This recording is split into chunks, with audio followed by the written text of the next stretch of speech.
राम राम जी सारे ने मैं तारा साथी मोहित पुनिया बताम सारे का जॉब स्टार के यूट्यूब चैनल पर भाई तड़के तड़के भरी दोपहरी में फिर तो स्वागत करो और सुना दो क्या अंतर जो फटाफट सी। तो भाई जैसा कि आप सभी को पता है आप लोगों की एसएससी जीडी कांस्टेबल की परीक्षाएं चलने लगी रही और इन परीक्षाओं के अंदर जो हिंदी ने जो कलाकारी खिंडाई है ना, उस कलाकारी से मैक्सिमम बच्चों के अंदर खौफ का माहौल है, डर का माहौल है। और ये जो डर का माहौल है, इसी माहौल को दूर करने के लिए और जो घूमती गेम चले ने जो गेम चलाया है, इस गेम को रोकने के लिए है अपनी हिंदी की सीरीज चलने लग रही है। और इस सीरीज की आज हमारी दूसरे नंबर की क्लास है। एक क्लास हमारी कल हो चुकी है, बहुत सारे बच्चों को बेनिफिट भी हुआ आज के एग्जाम के अंदर उस क्लास से। ठीक है, आज हमारी दूसरी क्लास होगी क्योंकि घूमती गेम चले ने है, कल वाला जो सिस्टम था उसके आधार पर सेना से रिलेटेड प्रश्न पूछे थे हिंदी के अंदर। आज वाले सिस्टम के अंदर पुलिस से रिलेटेड प्रश्न आने लग रहे हैं हिंदी के अंदर। पुलिस है, पुलिस अगर किसी को गिरफ्तार करती है तो उसको क्या बोलते हैं, ठीक है, फलाना ढिमकड़ा, पुलिस से रिलेटेड प्रश्न पूछ लिए। सरकारी पत्राचार अधिसूचना किसको बोलते हैं, ठीक है, कायाकल्प किसको बोलते हैं, मतलब बहुत सारे जो सरकारी वर्ड होते हैं जो सरकार मतलब आपस में एक दूसरे को लेटर लिखती है, उसके अंदर जिन जिन शब्दों का प्रयोग होता है वो शब्द, ठीक है। तो सारी चीजें मैं आज की वीडियो के अंदर लेके आया हूं ताकि आप लोगों का जिन भी साथियों का कल यानी कि 30 अप्रैल को जिन भी साथियों का एग्जाम है तो उनकी बहुत ज्यादा हेल्प हो जाएगी ये क्लास लगाने के बाद। ठीक है, इन प्रश्नों की पीडीएफ वगैरह आपको जो अपना टेलीग्राम चैनल है डिस्क्रिप्शन में लिंक मिल जाएगा या फिर जॉब्स टारगेट के नाम से सर्च कर लेना, उधर पीडीएफ मिल जाएगी। बाकी अभी इस क्लास को ध्यानपूर्वक देखें, याद करें, अच्छे से सारी चीजें याद करवा जाओ, टेंशन ना लो किस टाइप के प्रश्न आने लग रहे। पहला प्रश्न हमारे पास है, अधिसूचना प्रकाशित होती है। बाकी शाम को मैं इंडिया जीके की भी एक सीरीज के मतलब इंडिया जीके की भी सीरीज चलाने लग रहा हूं पीवाईक्यू, ठीक है, मतलब कि जो भी आने लग रहे हैं मोस्ट एक्सपेक्टेड क्वेश्चन उसी के हिसाब से। तो आप शाम को भी एक क्लास डाल लूंगा 5-6 बजे के आसपास, उसको भी देख लेना, तो चैनल के साथ जुड़ जाना आप लोग। ठीक है, डेली हिंदी के जैसे जो भी जिस हिसाब से प्रश्न आने लग रहे हैं उसके हिसाब से अभी मोस्ट एक्सपेक्टेड क्वेश्चन डेली करेंगे।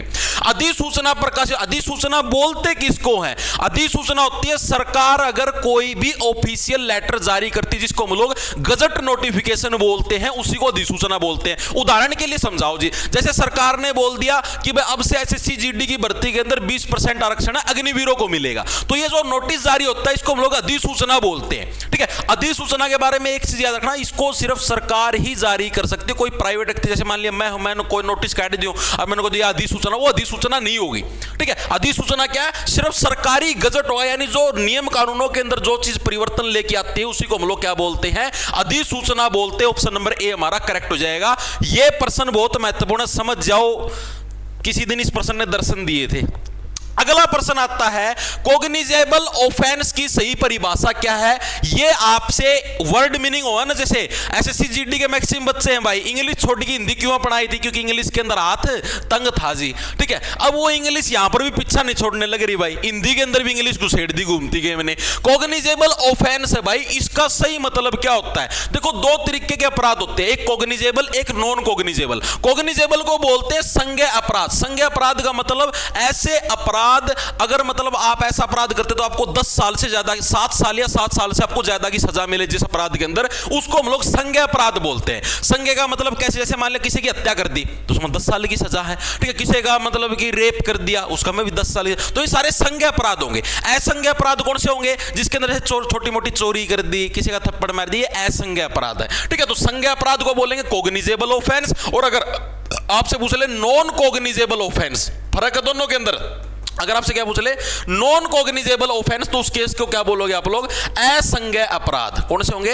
असंज्ञेय अपराध। तो पुलिस रिलेटेड प्रश्न भी पूछे जाने लग रहे हैं भाई, थोड़ा थोड़ा घूमती गेम चले, डेली गेम को घुमाने लग रही है। ठीक है, तो थोड़ा थोड़ा चीजों को समझते हुए चलेंगे। अगला प्रश्न आता है, आंतरिक प्रशासन के निर्देश जारी करने के लिए किसका प्रयोग होता है? आंतरिक प्रशासन। जैसे मान लिया अब जैसे एक तो सेंट्रल गवर्नमेंट है, जैसे हमारे आप लोगों ने पता हो, देखो एक तो हमारे पास होती है केंद्र सरकार, हाँ जी बिल्कुल होती है। एक होती है जी हमारे पास क्या? राज्य सरकार, जी बिल्कुल होती है, इसके अंदर भी कोई दिक्कत की बात नहीं है। एक होता है हमारे पास नगर निगम, शहरों के अंदर जो काम करता है उसको क्या बोलते हैं? नगर निगम। और जो गांव के अंदर जो राजशाही व्यवस्था काम करती है उसको बोलते हैं पंचायत, आप सभी को पता है। ठीक है, 73वां संविधान संशोधन और 74वां संविधान संशोधन जिसके तहत पंचायत और नगर निगम हमारे संविधान के अंदर ऐड किए गए थे। ठीक है जी, अब ये जो नगर निगम है ना, इसको बोलते हैं स्थानीय प्रशासन, या फिर हम इसको आंतरिक प्रशासन भी बोल देते हैं, यानी कि छोटे लेवल का प्रशासन। प्रशासन। अब जो छोटे लेवल का प्रशासन, जैसे मान लिया नगर निगम ने कोई नोटिस निकाल दिया, पंचायत ने कोई नोटिस निकाल दिया, तो उसको क्या बोलेंगे? क्या हम उसको भी अधिसूचना बोलेंगे? अधिसूचना तो मैंने क्या बताया था, जो सिर्फ सेंट्रल गवर्नमेंट और स्टेट गवर्नमेंट जारी करती कोई भी नोटिस जिसके तहत कोई रूल चेंज होने लग रहे हैं, तो उसको अधिसूचना बोलते हैं। ठीक है, अब नगर निगम है और पंचायतें, इनके हाथ में इतनी पावर नहीं कि ये अधिसूचना जारी करें, क्योंकि ये पूरे देश की सरकार या पूरे राज्य की सरकार थोड़ी ना चलाने लग रहे हैं। ठीक है, और किसी एक छोटे मोटे शहर का अलग से कोई कानून नियम बनेगा नहीं, तो इसको हम लोग बोलते हैं कार्यालय आदेश। ऑप्शन नंबर सी हमारा करेक्ट हो जाएगा। जो नगर निगम कार्यालय है उसने कोई आदेश जारी किया है, और जो पंचायत कार्यालय है उसने कोई आदेश जारी किया है। इस प्रकार के प्रश्न भी आने लग रहे हैं भाई, तभी मैं आप लोगों को करवाने लग रहा हूं, तो किसी भी प्रश्न को हल्के में मत लेना। ओके जी, अगला प्रश्न आता है, नीति के महत्वपूर्ण मामलों जैसे कि औद्योगिक लाइसेंस की नीति में सरकार के निर्णयों की सार्वजनिक घोषणा करने के लिए किस प्रकार के संचार का उपयोग किया जाता है? बड़ा अच्छा प्रश्न पूछा गया है। ठीक है, और आगे भी आपके एग्जाम के अंदर आने की पॉसिबिलिटी। देखो, नीति का मतलब क्या होता है? नीति का मतलब होता है आपकी योजना। ठीक है, मान लिया सरकार ने औद्योगिक लाइसेंस का मतलब समझ गए, जैसे मान लिया मैंने कोई उद्योग धंधा, कोई फैक्ट्री शुरू करी, और उस फैक्ट्री को चलाने के लिए मुझे लाइसेंस की जरूरत होती है। ठीक है, और मुझे अगर लाइसेंस चाहिए तो उस लाइसेंस के लिए जैसे मान लिया सरकार ने कोई जो रूल वगैरह है उसको बदल दिया। अब मैं वो बदले हुए जो रूल हैं अगर मैं उसको जारी करता हूं तो उसको मतलब किस संचार का उपयोग करूंगा मैं उन नियमों को जारी करने के लिए? क्या अधिसूचना को जारी करूं? नहीं, अधिसूचना मैंने क्या बोला, सिर्फ केंद्र सरकार ही जारी कर सकती है, आप लोगों के हाथ में पावर नहीं है। मिनट्स, कार्यालय या आदेश प्रस्ताव, हम उसको क्या बोलेंगे? ये प्रश्न आप लोगों से पूछा गया है। एक सेकंड के लिए रुकना भाई, क्या दिक्कत आ गई भाई?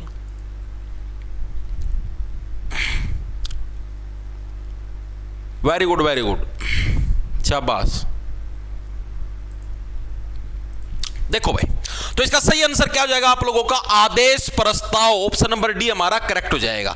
आदेश प्रस्ताव कैसे?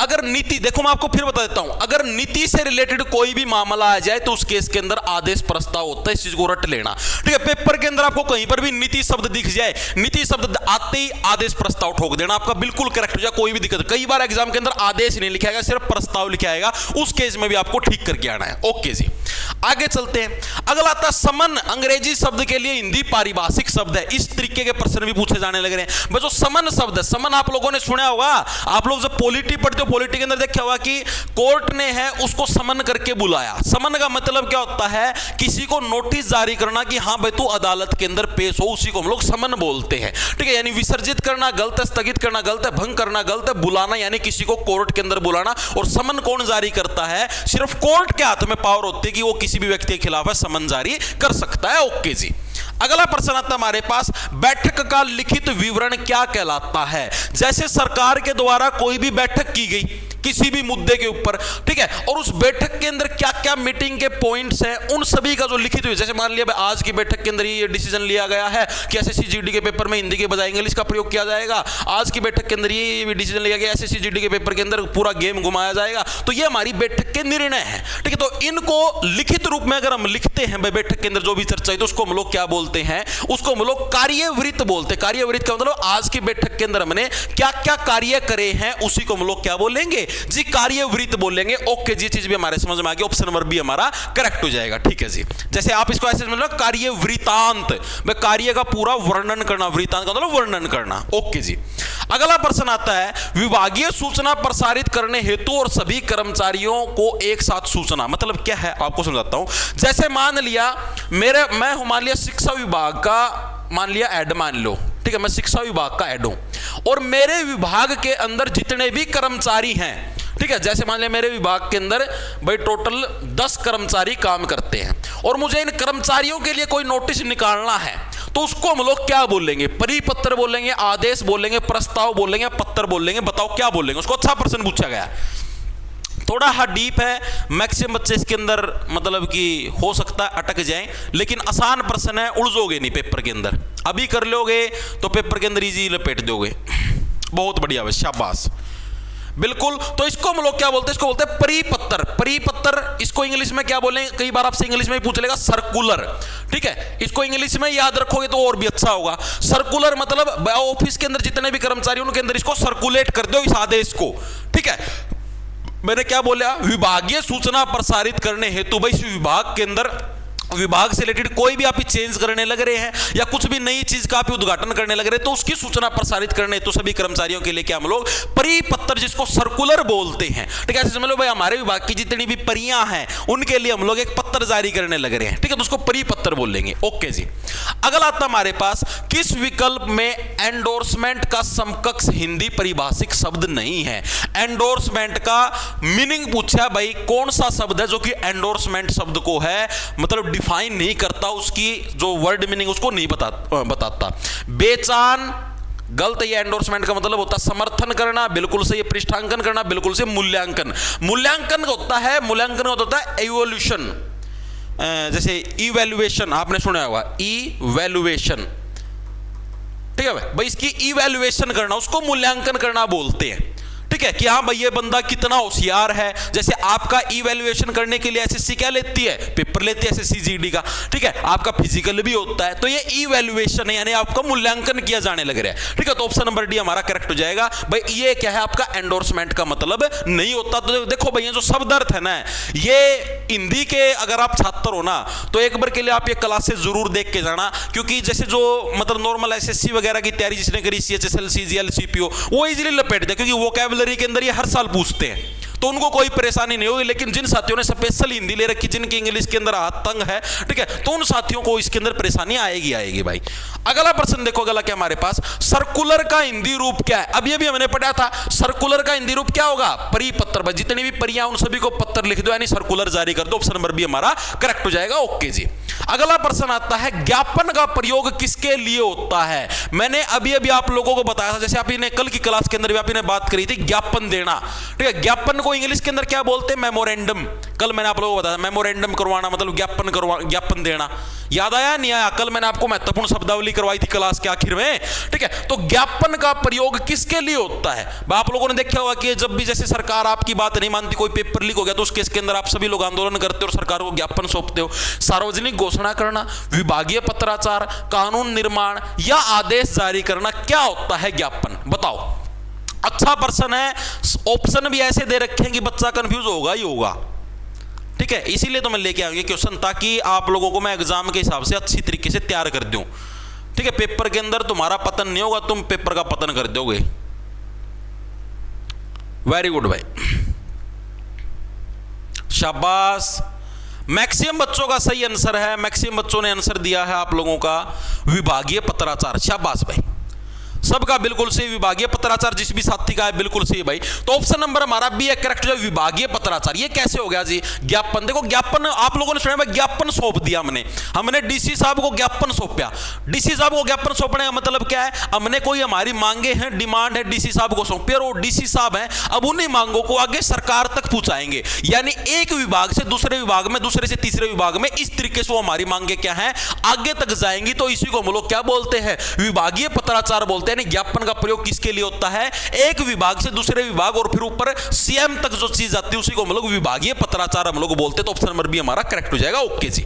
अगला था रिकॉर्ड का सही पारिभाषिक नहीं है। रिकॉर्ड का सही मतलब कौन सा नहीं है, ध्यान से देख लेना, नहीं है पूछा है, ठीक है। वैसे रिकॉर्ड का मतलब अभिलेख ही होता है और मैक्सिमम बच्चे रिकॉर्ड देखते हैं, अभिलेख ठोके आते हैं और फिर बाद में आके आंखों में गुट्ठे देके रोते हैं कि भाई ये क्या हो गया हमारे साथ, ठीक है। रिकॉर्ड का मतलब अभिलेख होता है, बिल्कुल सही, लेकिन इसने पूछा क्या, नहीं है। अभिलेख भी होता है, कीर्तिमान भी होता है, भाई आपने एक रिकॉर्ड स्थापित कर दिया, कुछ ना कुछ दर्ज करना भी होता है, भाई आपने इस चीज की रिकॉर्डिंग कर ली, दर्ज कर ली, लेकिन सूचित करना है ये आपका क्या, रिकॉर्ड का मतलब नहीं होता भाई सूचित करना, ठीक है। सूचना देना किसी को, this is not the meaning of record. Okay, अगला चलते हैं। मसौदा किसका प्रारंभिक रूप होता है, मसौदा।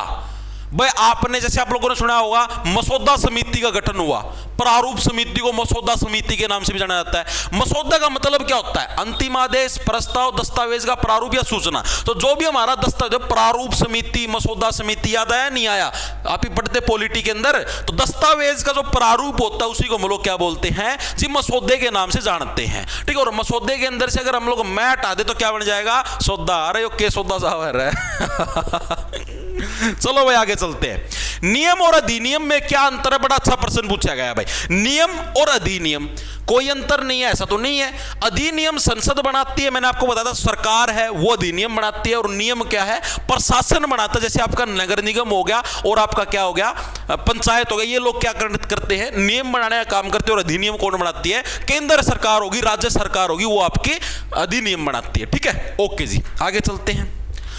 असाइनमेंट शब्द के लिए हिंदी भाषा में उचित पारिभाषिक शब्दावली का चयन करें। असाइनमेंट का मतलब क्या होता है? कार्यालय कार्य, समनुदेशक, कामकाज या घर का कार्य, किसको हम लोग असाइनमेंट बोलते हैं? बताओ भाई, बताओ। असाइनमेंट आप लोगों ने देखो कॉलेज के अंदर पढ़े हो, स्कूल के अंदर पढ़े हो, उधर सुना होगा कि भाई हमारी मैडम ने तो हमको असाइनमेंट बनाने के लिए दी है। और हम लोगों ने कभी भी असाइनमेंट खुद नहीं बनाई, हमेशा मैंने किससे असाइनमेंट बनवाई है? हमारी मादा मित्र या महिला मित्र से हम लोगों ने क्या है? असाइनमेंट बनवाई। हम लोग बोलते थे, अरे स्वीटी यार वो केमिस्ट्री वाली मैडम है ना, उन्होंने यार असाइनमेंट दिए बनानी, तेरे को तो पता ही है। हाँ हाँ हाँ हाँ हाँ वही शालू मैम। हाँ तो यार मैं ऐसे कह रहा था, तो मेरी असाइनमेंट बना देगी क्या? अरे नहीं नहीं नहीं, फ्रंट पेज तो मैं खुद ही बना लूँगा, तू बस मतलब कि 20-20 के पन्ने बना देगी क्या? अरे sweetie you are so sweet, जैसा तुम्हारा नाम है वैसी ही तुम हो, थैंक यू सो मच। मैं तुम्हारे कुछ काम आऊँ तो मेरे को ज़रूर बताना। ओके, कट दिया। लव यू बोलने ही वाला था, उससे पहले ही काट दिया। अरे ठीक टाइम पर काट दिया, वरना लव यू बोलने के बाद काटती तो और भी बुरा लगता भाई। बताओ भाई, असाइनमेंट शब्द का मतलब क्या होता है? मेरे हिसाब से लड़कियों ने अपने जीवन के अंदर जितनी असाइनमेंट बनाई है ना, किसी और व्यक्ति ने अपने जीवन के अंदर नहीं बनाई होगी। इतनी असाइनमेंट लड़कियां बनाती हैं पूरे अपने जीवन चक्कर के अंदर, स्कूलों के अंदर, कॉलेजों के अंदर, हर दूसरी लड़की असाइनमेंट बनाने का काम करते हैं। बहुत बढ़िया भाई। तो इसका सही आंसर क्या हो जाएगा? समनुदेशन। ऑप्शन नंबर बी हमारा करेक्ट है। समनुदेशन का मतलब भाई सब लोग हैं समान रूप से इस आदेश का पालन करेंगे कि सभी व्यक्तियों को क्या है? असाइनमेंट बनानी। समनुदेशन का मतलब समान रूप से इस अनुदेश का यानी इस आदेश का पालन करेंगे कि सबको ये एक ही चीज बनानी, उसी को तो असाइनमेंट बोलते हैं। जी बिल्कुल सही बात है। अगला हमारे पास फाइल का शुद्ध प्रशासनिक रूप है। फाइल को आप शुद्ध हिंदी में क्या बोलते हैं? अभिलेख बोलते हैं, प्रकरण बोलते हैं, आदेश बोलते हैं, मसौदा बोलते हैं। तो उसको हम लोग बोलते हैं प्रकरण। किस प्रकरण के अंदर, किस मामले के अंदर, किस फाइल के अंदर ये बात दबी हुई? आपने सुना भाई इस प्रकरण के तहत वो आती हैं आईपीएस अंशिका वर्मा जी इंस्टाग्राम के ऊपर, आपने सुना होगा कि थाना कोतवाली के अंदर इस प्रकरण के अंदर है, हमने इस अभियुक्त को गिरफ्तार किया है। ठीक है, तो प्रकरण का मतलब मामला, फाइल। ठीक है, ऑप्शन नंबर बी हमारा करेक्ट हो जाएगा। ओके जी। किसी नियम को प्रभावी बनाने के लिए किसका प्रकाशन अनिवार्य है? अगर आपको कोई नियम है लागू करना है देश के अंदर, तो उसके लिए आपको किस चीज का प्रकाशन करना पड़ता है? किस चीज का नोटिफिकेशन निकालना पड़ता है? अधिसूचना का। ऑप्शन नंबर बी हमारा करेक्ट है, जिसको हम लोग गजट नोटिफिकेशन बोलते हैं। ओके जी, आगे चलते हैं। अगला प्रश्न पुलिस से रिलेटेड भी प्रश्न है, कभी तुम हल्के में लो, आपको दिखा भी देता हूं आगे। एक सेकंड रुको, सारी तरीके के प्रश्न लेके आ रहा हूं यार। एक मिनट रुको, कहां गए पुलिस से रिलेटेड? ये रहा। रात्रि में पुलिस द्वारा नियमित रूप से क्षेत्र का निरीक्षण करना किस श्रेणी के अंदर आएगा? रात्रि में जब पुलिस है पूरे क्षेत्र का दोबारा से परीक्षण करती है तो उसको हम लोग क्या बोलते हैं? पुलिस गश्त लगाने लग रही है, उसको गश्त बोलते हैं। तो पुलिस से रिलेटेड भी प्रश्न लेके आया हूं। पार तुम टेंशन ना लो, तुम बस प्रश्न करते रहो, तुम्हें स्वाद आने वाला है। आओ, असाइन के लिए सही परिभाषिक शब्द नहीं है। असाइन करना, जैसे मैंने असाइनमेंट देखा था उसी टाइप से असाइन। असाइन के लिए सही परिभाषिक शब्द कौन सा नहीं होगा? नियत करना, यानी किसी को काम सौंपना, ये भी सौंपना आ गया। समनुदेशित करना भी मैंने देखा, असाइनमेंट के अंदर भी समनुदेशन था। ठीक है, और असाइन के अंदर भी समनुदेशित तो आएगा। ग्रहण करना, ग्रहण का मतलब होता है किसी चीज को लेना। ठीक है तो ये असाइन का मतलब नहीं होता। अगला, डेमी ऑफिशियल पत्र का उपयोग कब किया जाता? बताओ भाई। डेमी ऑफिशियल पत्र है, इसका उपयोग कब किया था? मैं आपको बताता हूं। जैसे मान लिया ये प्रयोग, मतलब इसका प्रयोग किया जाता है व्यक्तिगत और औपचारिक के बीच संवाद हेतु। ऑप्शन नंबर बी हमारा करेक्ट है। जैसे कैसे, मैं आपको समझाता हूं। जैसे मान लिया कोई आईपीएस अधिकारी है और मान लिया आप हो, आईपीएस अधिकारी ने आपके लिए कोई पत्र लिखा, आपने आईपीएस अधिकारी के लिए कोई पत्र लिखा, यानी क्या है? आप तो एक नॉर्मल इंसान हो, ये आईपीएस साहब हैं, ये मतलब औपचारिक रूप से पत्र लिखेंगे, फॉर्मल रूप से, जैसे सरकार ने जैसे बोला है। ठीक है, तो यानी कि आईपीएस और आपके बीच में जो पत्रों के माध्यम से जो बात होने लग रही है, ठीक है, इसी को हम लोग क्या बोलते हैं?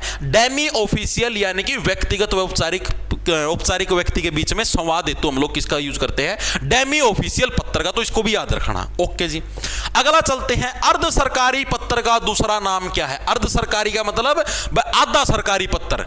भाई दो जनों के बीच में बात होने लग रही है, एक व्यक्ति सरकारी है, एक व्यक्ति सरकारी नहीं, तो यानी अर्ध सरकारी का तो उसको क्या बोलेंगे, डीओ पत्र। अभी मैंने आपको बताया था, डेमी ऑफिशियल पत्र के नाम से हम उसको जानते हैं। ओके जी, अगला आता हमारे पास परिपत्र और पत्र में मुख्य अंतर क्या है? परिपत्र और पत्र के अंदर मेनली अंतर क्या है? परिपत्र किसको बोलते हैं? सर्कुलर, जो यानी ऑफिस के जो डिपार्टमेंट के लोग हैं उन्हीं के बीच में आपस में जो पत्र घूमता है। पत्र का मतलब क्या होता है? जो मतलब कि एक पर्टिकुलर मैं व्यक्ति को लिखूं, जैसे मैंने अपनी महिला मित्र को पत्र लिखा, ठीक है, तो पत्र तो क्या व्यक्तिगत रूप से लिखते हो, यानी सिर्फ एक ही व्यक्ति को लिखोगे। परिपत्र जिसको हम लोग सर्कुलर बोलते हो, क्या है भाई, मेरे ऑफिस के अंदर जितने भी जने काम करते हैं उन सभी के लिए मैंने सामूहिक रूप से एक पत्र लिख दिया, उसको मैं क्या बोलूंगा, परिपत्र यानी सर्कुलर बोलूंगा। तो ऑप्शन नंबर बी हमारा करेक्ट हो जाएगा। ओके जी, ये भी चीज समझ में आ गई। अरे आसान है, कुछ भी मुश्किल है, तुम टेंशन ना लो। स्पष्टीकरण हेतु पत्र किस स्थिति में भेजा जाता है? स्पष्टीकरण, जैसे मान लिया मैंने तुम्हारी, जैसे तुम नए नए बन गया एसएससी के अंदर कांस्टेबल, मान लिया मैं तुम्हारी बटालियन का ऐड हूं, या फिर मैं गृह मंत्रालय हूं, मैं गृह मंत्री हूं, मैंने तुम्हारी ड्यूटी लगा दी कि बंगाल के अंदर इलेक्शन होने लग रहे हैं, वहां पर तुम्हारी ड्यूटी है, ठीक है, तुम सीआरपीएफ फोर्स के अंदर हो, ठीक है, ओके जी, कोई दिक्कत की बात नहीं। अब बाय चांस तुम लोग ड्यूटी के ऊपर नहीं जाते, ठीक है, या फिर तुम ड्यूटी करने से मना कर दे, मैं तो बंगाल के अंदर ड्यूटी नहीं करूंगा, तब मैं आपको लेटर लिखूंगा, भाई मेरे को स्पष्टीकरण दो कि आप लोग है ड्यूटी क्यों नहीं करने लग रहे, तो इसी को स्पष्टीकरण बोलते हैं। स्पष्टीकरण हेतु पत्र किस स्थिति में भेजा जाता है?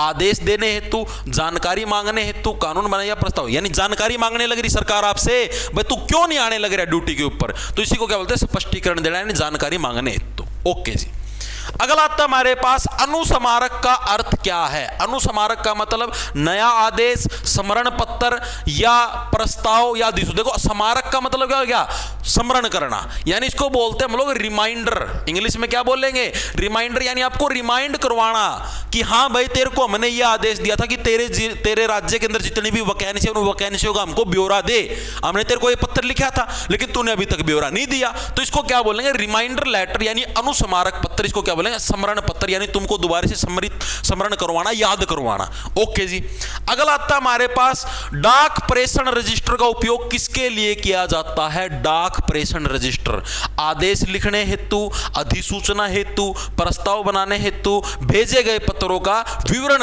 रखने हेतु। तो देखो प्रेषण का मतलब क्या होता है? प्रेषण का मतलब होता है भाई आपका एक तरीके से, एक सेकंड रुकेंगे सभी साथी,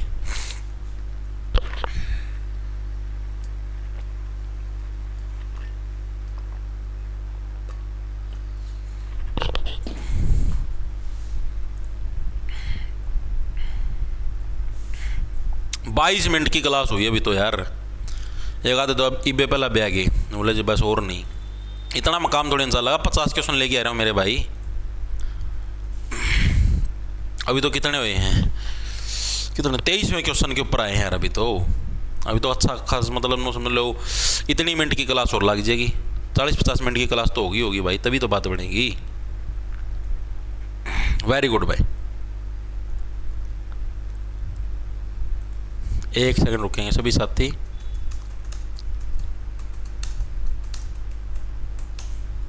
देखो भाई, तो डाक प्रेषण रजिस्टर है, इसका उपयोग किस लिए किया जाता है?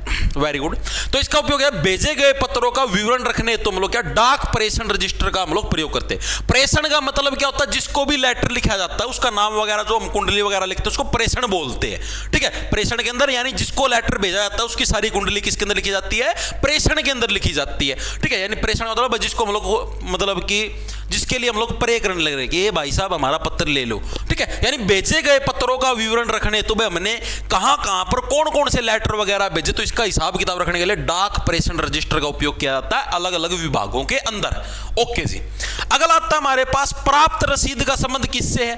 प्राप्त रसीद का संबंध किससे होगा? जो पत्र हमें प्राप्त हुए हैं उसकी भी हमें एक रसीद एंट्री बनानी पड़ती है कि हाँ भाई ये पत्र हमें प्राप्त हो चुका है, जैसे आप लोग राष्ट्रपति जी को पत्र लिख दो तो उसकी भी एक रसीद बनती है कि हाँ भाई ये पत्र हमें प्राप्त हो चुका है। ओके जी, ऑप्शन नंबर बी करेक्ट हो जाएगा। अगला आता हमारे पास आवरण पत्र, जिसको बोलते हैं कवरिंग लेटर, इसका प्रयोग किस लिए होता है? देखो कवरिंग लेटर का प्रयोग होता है, जैसे मान लिया, देखो मैं अगर लेटर लिखूंगा ना, अगर मैं सिंगल लेटर लिखूंगा 1 पेज का हो जाएगा, जोर मार के 2 पेज का हो जाएगा, ठीक है, और जोर मार लिया 3 पेज का हो जाएगा, इससे बड़ा तो नहीं होगा जी। बिल्कुल सही बात है। और ये लेटर आपका डायरेक्ट चला जाता है, बिल्कुल चला जाता है।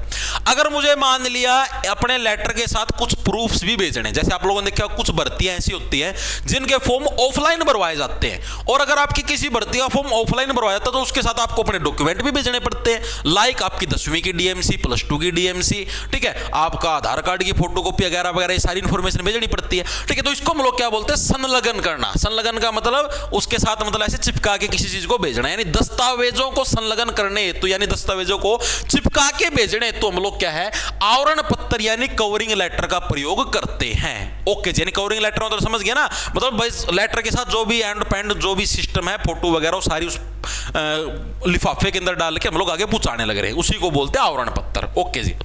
अगला तुम्हारे पास प्रतिलिपि, कॉपी 2 का उपयोग किस लिए होता है, आदेश देने तो अन्य संबंधित व्यक्तियों को सूचना देने तो। बिल्कुल सही। जैसे मान लिया आपने कुछ लेटर देखे होंगे, जैसे मान लिया आपका एसएससी स्टाफ सिलेक्शन कमीशन, वो एक लेटर जारी कर देगी, कुछ भी लेटर जारी कर दिया उसने, फिर उस नीचे लिखा मिलेगा कि इस पत्र की एक प्रतिलिपि, मतलब एक इसकी फोटोकॉपी है, इस फलाने डिपार्टमेंट को भेज दो, अखबार वालों को भेज दो, इस डिपार्टमेंट को भेज दो, इसको भेज दो, यानी इस तरीके के 3-4 लिखे। तो प्रतिलिपि का मतलब है बस जो भी इस डिपार्टमेंट से, इस लेटर से संबंधित व्यक्ति है, उनके पास भी इस लेटर की एक फोटोकॉपी आप लोग भेज दो। ओके जी, ये चीज भी समझ में आ गई। अगला तुम्हारे पास फाइल नोटिंग का उद्देश्य क्या है। फाइल नोटिंग का मतलब क्या होता है, आदेश जारी करना, निर्णय प्रक्रिया तेज करना, सूचना देना या प्रस्ताव भेजना। फाइल नोटिंग किसको बोलते हैं, ये प्रश्न पूछा गया है। आपको सिंपल सा हिंट दूं, लो हिंट का मैं आपको बताता हूं, बी और सी में से आंसर है, और बोलो अब आंसर बता दो। अगर अब भी आप नहीं बता पाने लग रहे तो भाई तुम्हारा कोई इलाज नहीं है भाई, बिल्कुल। ए और डी आपके गलत हैं, इतना हिंट दे दिया।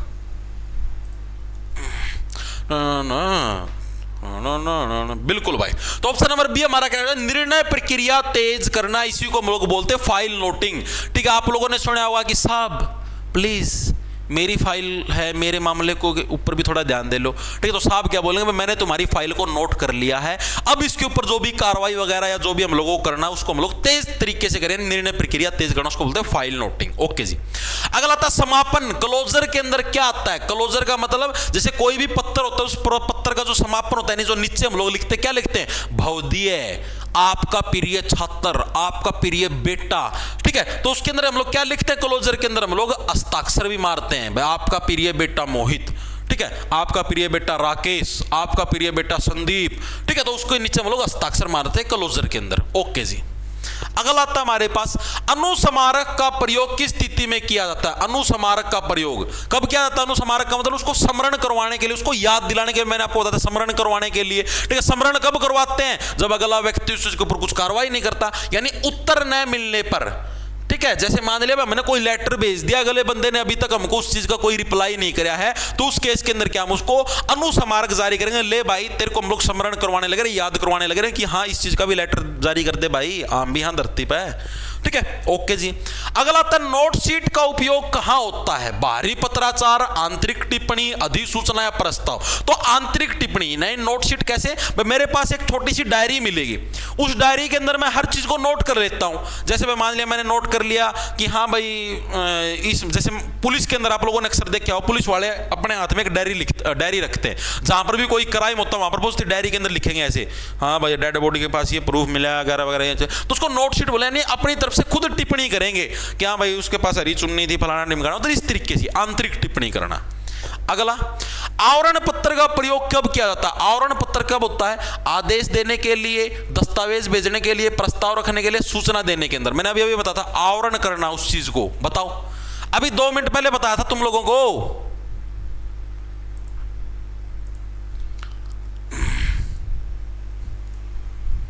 अरे अभी 2 मिनट पहले नहीं बताया था क्या, याद तो कर लो, याद दिलाऊं। 10वीं 12वीं की डीएमसी याद आया नहीं आया।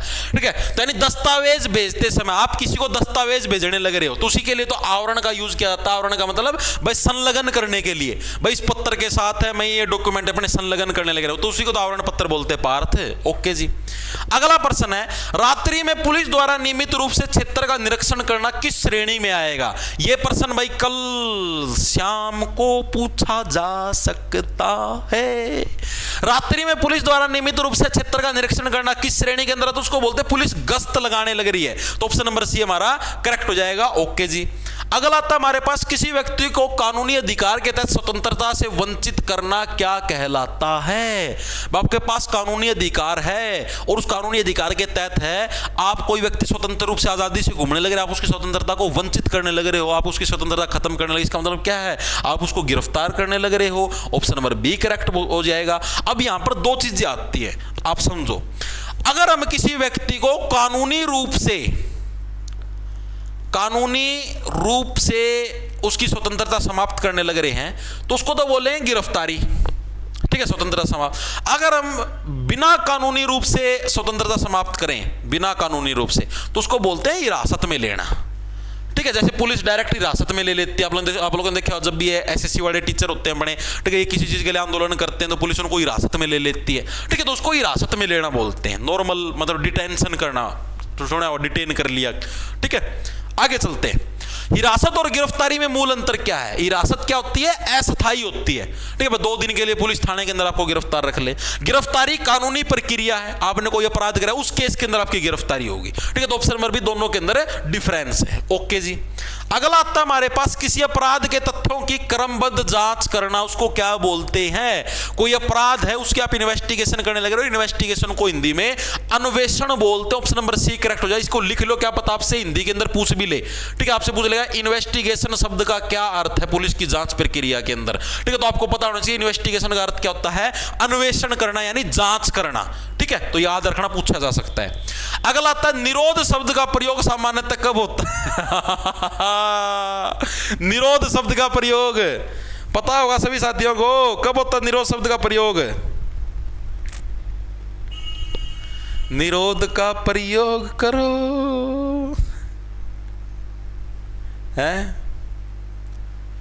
निरोध का प्रयोग करो, बच्चे की जनसंख्या को रुकवाओ, ठीक है, 2 बच्चे हैं पैदा करो, बस उसके बाद निरोध का प्रयोग करो। तो निरोध शब्द का प्रयोग है कब होता है? अस्थायी रूप से रोकने के लिए। आप टेम्परेरी किसी चीज को रोक देते हो तो उसके लिए हम लोग किस शब्द का प्रयोग करते हैं? निरोध शब्द का भाई, ठीक है, टेम्परेरी रूप से रुक जाओ भाई, निरोध का प्रयोग करो। अगला आता है हमारे पास, अपराध स्थल को सुरक्षित रखने की प्रक्रिया, उसको क्या बोलते हैं? सील करना, ठीक है। अपराध के आसपास का जो क्षेत्र है उसको सील करना, यहां पर और कोई व्यक्ति एंटर नहीं कर सकता क्योंकि यहां पर सबूतों से छेड़छाड़ हो सकती है, ठीक है, तो उसको हम लोग क्या बोलते हैं? सीलिंग करना। ओके जी। अगला आता है, अभियुक्त शब्द किसके लिए प्रयोग होता है?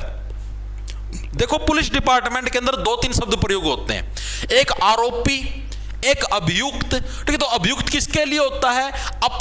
आरोपी व्यक्ति के लिए भाई, ठीक है, जो व्यक्ति आरोपी होता है उसी को क्या बोलते हैं हम लोग? अभियुक्त बोलते हैं भाई। इस केस के अंदर थाना क्षेत्र कोतवाली के अंदर है, ये व्यक्ति अभियुक्त था। अभियुक्त का मतलब जो आरोपी है, जिसके ऊपर आरोप लगे भाई इसने मेरे ऊपर थप्पड़ मारा, हालांकि अभी आरोप सिद्ध नहीं हुआ, जिस टाइम आरोप सिद्ध हो जाएगा कि हाँ भाई इसने थप्पड़ मारा तो उसको क्या बोलेंगे? अपराधी बोलेंगे, तब तक उसको क्या बोलेंगे? अभियुक्त बोलेंगे। तो अभियुक्त और अपराधी दोनों के अंदर फर्क है। ओके जी। अगला प्रश्न आता है, जमानत का क्या अर्थ है? जमानत का अर्थ क्या होता है? अस्थायी रिहाई यानी टेम्परेरी रिहाई।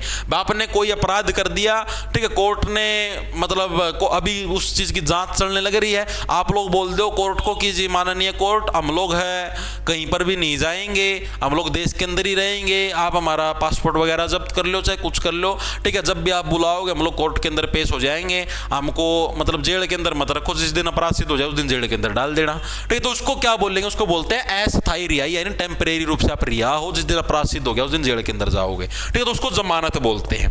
अगला, चार्जशीट का हिंदी रूप क्या? चार्जशीट किसको बोलते हैं? चार्जशीट होता है आपका जांच पत्र, आरोप पत्र। ऑप्शन नंबर ए हमारा करेक्ट है, आरोप पत्र होता है आपका, सॉरी आरोप पत्र नहीं, जांच पत्र को बोलते हैं चार्जशीट भाई, ठीक है। यानी जो भी पुलिस ने पूरी इन्वेस्टिगेशन करी है, जैसे मान लिया आपके ऊपर आरोप लगाया आपने किसी की हत्या कर दी, तो उसकी जो भी पूरी पुलिस ने जांच करी कि हाँ भाई इसने इस हथियार का प्रयोग करा था, ये चीजें करी थी, ठीक है, तो जो पूरा आपका 7-8 पन्नों की, 20-30 पन्नों की, कई केसों के अंदर तो 500 पन्नों की भी होती है, तो वो सारी चीज कोर्ट के अंदर पेश होती है, तो उसको चार्जशीट बोलते हैं। ऑप्शन नंबर डी हमारा करेक्ट हो जाए, जांच पत्र बोल लेंगे।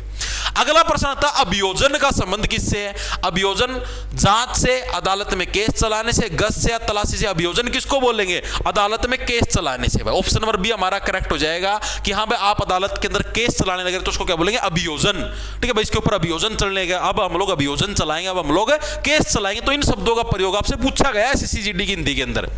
अगला प्रश्न आता है रेड का हिंदी रूप क्या है? रेड को क्या बोलते हैं? रेड को छापा बोलते हैं। रेड पड़ी है, छापा पड़ा है। ऑप्शन नंबर ए हमारा करेक्ट हो जाए। देखो ऑप्शन कितने क्लोज दे रखे हैं भाई, छापा, तलाशी।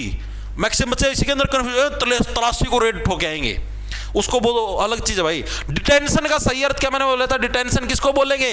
किसी व्यक्ति को मतलब अस्थायी रूप से रोकना, ठीक है, हिरासत में लेना, यानी एक तरीके से निरोध। निरोध वही तो था, अस्थायी रूप से रोकना उसको, टेम्परेरी उसको रोकना, उसी को तो निरोध बोलेंगे, उसी को डिटेंशन बोलते हैं। डिटेंशन भी पूछ सकता है आपसे। किसी व्यक्ति की मृत्यु होने पर पुलिस द्वारा तैयार की जाने वाली रिपोर्ट है, उसको क्या बोलते हैं? ये अच्छा प्रश्न पूछा गया और ये आज सुबह पूछा जा सकता है। ठीक है, तो किसी व्यक्ति की मृत्यु, समझ जाओ तुम, इशारे समझा करो। पुलिस द्वारा तैयार की जाने वाली रिपोर्ट को क्या बोलते हैं? उसको पंचनामा बोलते हैं हम लोग। ठीक है, पंचनामा समझ गए? जैसे किसी व्यक्ति की हत्या हुई, उसकी लाश मिली, उस लाश के बारे में जो भी इंफॉर्मेशन, भाई इसके पास से मैं ये आई कार्ड मिला है, ये इसका आधार कार्ड मिला, इसका फलाना नाम है, इसने ऐसी पैंट पहनी थी, ऐसे कपड़े पहने थे, तो उसको पंचनामा बोलते हैं। ऑप्शन नंबर सी करेक्ट हो जाएगा। अगला, शव की चिकित्सीय जांच के लिए बनाई गई रिपोर्ट, उसको क्या बोलते हैं? Postmortem report. ठीक है भाई, इसकी मेडिकल जांच की गई, मेडिकल जांच के अंदर हमें यह पता लगा इसकी मृत्यु कैसे कैसे हुई है, कैसे कैसे इसकी हत्या को अंजाम दिया गया, उसको हम लोग क्या बोलते हैं? पोस्टमार्टम रिपोर्ट बोलते हैं। ओके जी। अगला आता है इनक्वेस्ट रिपोर्ट का सही अर्थ क्या है? इनक्वेस्ट रिपोर्ट किसको बोलते हैं? आरोप पत्र, पंचनामा, प्राथमिकी या बयान? अच्छा प्रश्न पूछेगा, बताओ। इंग्लिश के अंदर पूछा गया क्योंकि ऐसे ही प्रश्न आने लग रहे, इसलिए मैं आपके लिए ऐसे ही प्रश्न लेके आया हूं। बताओ इनक्वेस्ट रिपोर्ट किसको बोलेंगे भाई? सर कितने देर की क्लास और रह गई? अभी 36 मिनट की हुई है भाई, 4-5 मिनट की और रहेगी, और तो इस तरह लंबा चौड़ा तो क्या होगा। ठीक है, इनक्वेस्ट रिपोर्ट जो आपका पंचनामा होता है, पंचनामे को ही इंग्लिश में क्या बोलते हैं? Inquest report. तो आपसे पूछ सकता है, इंग्लिश में दे देगा लिख के, इनक्वेस्ट रिपोर्ट है, इसको हिंदी में क्या बोलते हैं? तो आपको याद रहना चाहिए पंचनामा भाई। ठीक है, ओके जी। अगला प्रश्न आता है हमारे पास, चार्जशीट का क्या अर्थ है? मैंने आपको बताया था चार्जशीट क्या है? अंतिम जांच रिपोर्ट भाई। लास्ट मतलब भैया लास्ट जांच रिपोर्ट है जो कि हमने कोर्ट के अंदर पेश कर दी, उसी को हम लोग क्या बोलेंगे जी? चार्जशीट बोलेंगे। ठीक है, प्रारंभिक रिपोर्ट को क्या बोलते हैं? एफआईआर बोलते हैं, फर्स्ट इंफॉर्मेशन रिपोर्ट, एफआईआर। ठीक है, और अब की बार जो हमारा, जब एक और चीज भी पूछ सकता है, जैसे पहले हम लोग आईपीसी की धाराओं का यूज करते हैं, अब आईपीसी की बजाय क्या आ चुका है? बीएनएस आ चुका है। और ये कब आए थे? आपके 2023 के अंदर आए थे बीएनएस वगैरह। लागू कब हुए थे? ये 1 जुलाई 2024 को। तो इस फैक्ट को भी याद रखना, क्या पता पूछ ले। ठीक है, आपसे पूछ ले सीआरपीसी, सीआरपीसी की बजाय किसका यूज होना स्टार्ट हो गया? बीएनएसएस का। ठीक है, आपसे पूछ ले उसका क्या तो नाम था रहा है,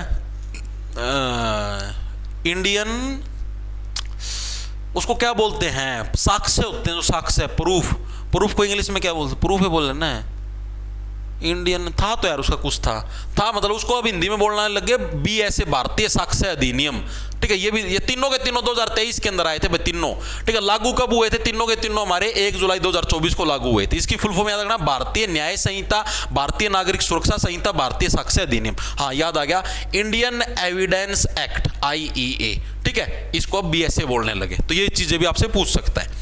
अगला आता है मर्ग इंटीमेशन का संबंध क्या है? मर्ग इंटीमेशन है, इसका मतलब दो, मर्ग से मर गया भाई, मरने की जो इंटीमेशन का होता है सूचना देना, जो मृत्यु की सूचना दे। मर्ग का ऐसे याद रहे ना, मर्ग से भैया मर गया, जो मर गया उस मरे हुए की सूचना देना, उसको क्या बोलेंगे? मृत्यु की सूचना, यानी मर्ग इंटीमेशन। अगला आता है शव परीक्षण का दूसरा नाम क्या? शव परीक्षण मैंने आपको बताया था, उसको क्या बोलेंगे?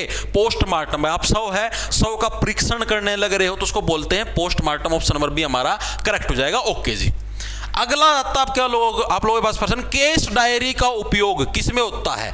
अदालत में साक्ष्य देने के लिए केस डायरी का, जांच की प्रगति दर्ज करने हेतु, आदेश देने हेतु या सूचना देने हेतु। तो जांच की यानी जो भी इन्वेस्टिगेशन चलने लग रही है उसकी प्रगति भाई, उसकी क्या कुछ प्रोग्रेस हुई है, कहां तक आप लोगों ने इन्वेस्टिगेशन करी, किसने मर्डर कराया, क्या कुछ कराया, तो उसकी जो प्रोग्रेस रिपोर्ट है उसको हम लोग किस लिए यूज करते हैं? प्रोग्रेस रिपोर्ट को मतलब कि जो लिखते हैं वो कहां पर, उसको हम लोग केस डायरी बोलते हैं। ओके जी। अगला प्रश्न हमारे पास, न्यायिक हिरासत का क्या अर्थ है? न्यायिक हिरासत का मतलब है पुलिस हिरासत, जेल में हिरासत, घर पर हिरासत या अस्थायी हिरासत। बताओ, अच्छा प्रश्न पूछा है, न्यायिक हिरासत किसको बोलते हैं? उड़ जाओगे इसके अंदर, क्योंकि ये बड़ा ही प्यारा प्रश्न है। बताओ भाई,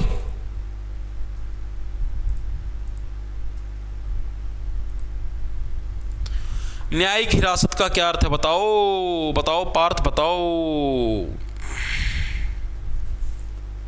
आया किसी साथी का? Very good. तो देखो भाई, न्यायिक हिरासत हम लोग किसको बोलते हैं? जेल में हिरासत। ठीक है, अगर आपको जेल में हिरासत के अंदर यानी कि डाला जाता है तो उसको बोलते हैं न्यायिक हिरासत। पुलिस हिरासत का मतलब आप सभी को पता, आपको टेम्परेरी यानी निरोध रूप से आपको अगर कैद किया जाए तो उसको बोलते हैं पुलिस हिरासत। दोनों के अंदर फर्क है। अब एक क्वेश्चन और भी आया था आप लोगों का, मतलब आज ही पूछा जा सकता है। प्रश्न ये पूछा गया था कि भाई अगर पुलिस को कोई अपनी सूचना जारी करनी हो तो पुलिस किस माध्यम से अपनी सूचना जारी करती है?